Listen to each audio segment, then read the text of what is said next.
Nous sommes en 1893. Un jeune garçon de 12 ans, Hans Wilsdorf, perd ses parents en Allemagne. Héritant d'un peu d'argent, celui-ci est volé durant un voyage. Malgré tout, Hans conserve une chose précieuse, sa passion inébranlable pour l'horlogerie. C'est cette passion qui va poser les bases de Rolex, l'une des marques de montres les plus emblématiques du monde. À la suite de ce drame, Hans est envoyé dans un pensionnat où il se lie d'amitié avec un jeune Suisse qui lui fait découvrir l'industrie horlogère de son pays. À 19 ans, Hans déménage en Suisse et travaille pour une entreprise spécialisée dans la vérification de la précision des montres.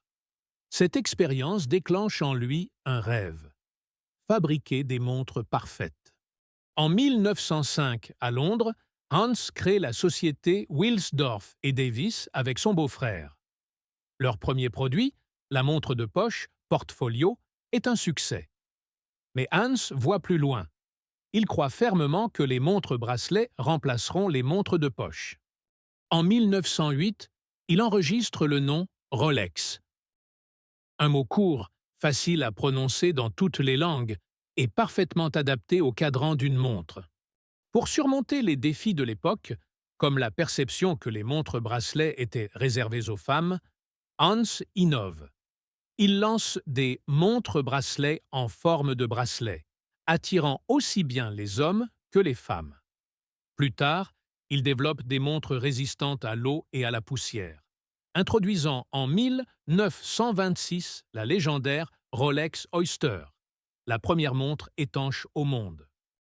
L'innovation continue avec la montre automatique, grâce à l'invention du rotor perpétual, permettant à la montre de fonctionner simplement par le mouvement du poignet. Ce mécanisme rend les montres plus pratiques et fiables.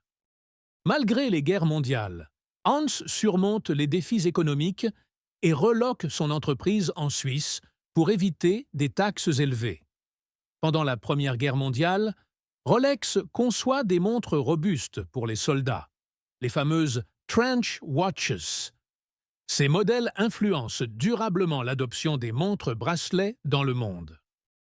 Dans les années suivantes, Rolex établit sa réputation avec des modèles emblématiques comme la Datejust, première montre automatique avec affichage de la date, la GMT Master pour les pilotes et la Deep Sea Special, testée à des profondeurs extrêmes.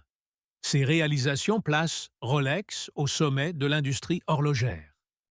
Hans Wilsdorf, un visionnaire, quitte ce monde en 1960 à l'âge de 79 ans.